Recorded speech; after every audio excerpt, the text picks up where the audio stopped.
안녕하세요. 류용석 법무사입니다. 이번 시간에는 개인회생이 안 되는 대표적인 세 가지 경우에 대해서 간단히 알아보도록 하겠습니다. 이 세 가지 경우에 해당한다면 개인회생 신청 자체를 안 하는 것이 좋습니다. 괜히 개인회생 비용만 날리게 되니까요. 대표적인 첫 번째 경우는 빚보다 재산이 많은 경우예요. 예를 들면 제가 빚이 9억입니다.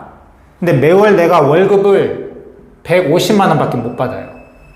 그러니까 빚이 9억이니까 이 150만 원으로 이자를 내기도 너무 버겁죠? 너무 힘드니까 개인회생 하고 싶습니다. 그런데 알고 보니까 이 개인회생 신청인에 집이 한 채 있어요.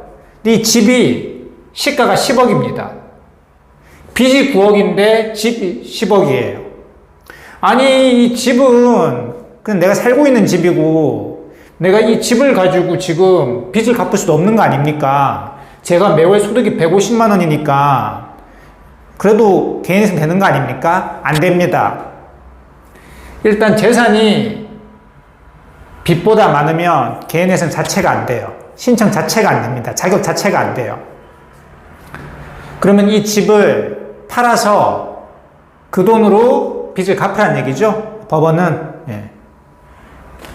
그래서 일단은 좀 현실하고는 약간 동떨어져 있는데, 아니 집을 팔고 싶다고 팔 수 있는 것도 아니고, 그리고 완전히 급매할 수도 없는 거 아닙니까? 현실적으로는. 근데 법원에서는 아니 급매라도 해서 팔아서 빚 갚아라 이런 얘기입니다. 대표적인 경우가 이런 경우고요. 그리고 개인회생 신청을 처음 하는 사람한테는 해당되지 않는데, 보통 개인회생 신청을 여러 번 하시는 분도 계시거든요. 그런데 법원에서는 계속 한다고 받아주지는 않습니다.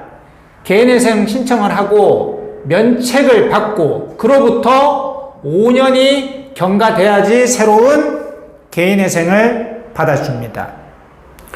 근데 개인회생 신청하시는 분들이 이게 하도 오래전 얘기니까 법무사 사무실에 얘기를 안 하는 경우도 있어요. 그리고 그냥 처음 개인회생 신청하는 것처럼 상담을 하고 의뢰를 맡겨진 경우도 있거든요. 그래서 이렇게 접수를 들어가면 법원에서는 이 신청인의 주민등록번호를 조회를 하거든요.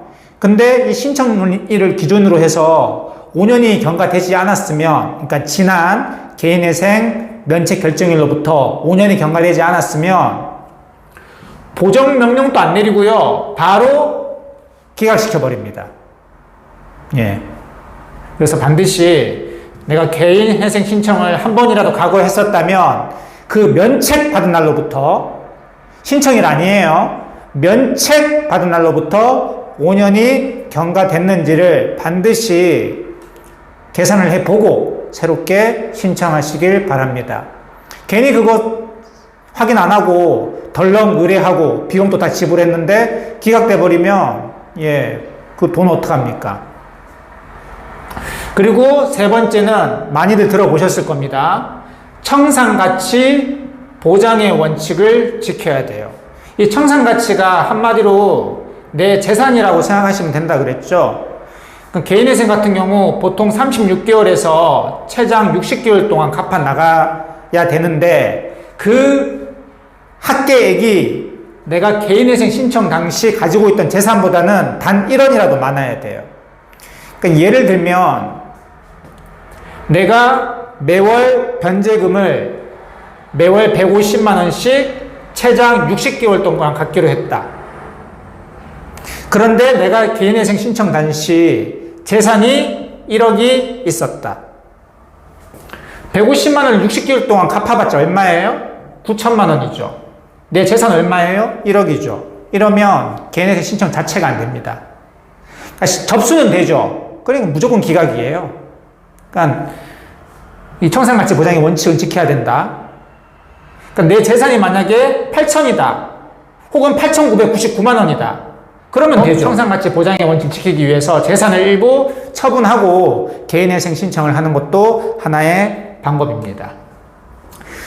이번 시간에 제가 말씀드린 이 세 가지 경우에 해당되는 경우에는 개인회생 신청이 무조건 기각된다고 보시면 되고요.